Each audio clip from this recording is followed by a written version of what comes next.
You ask Tiger to solve. This deals with linear equations with one unknown. The final result is n equals -96/5. Let's solve it step by step. Swap sides. Isolate the n. Multiply both sides by inverse fraction 12/-5.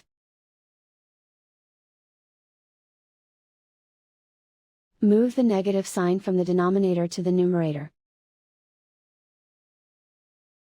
Group like terms.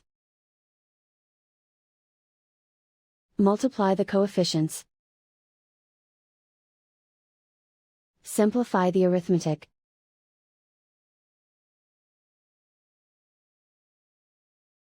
Move the negative sign from the denominator to the numerator. Multiply the fractions.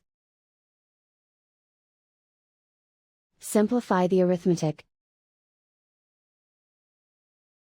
And so the final result is n equals -96/5.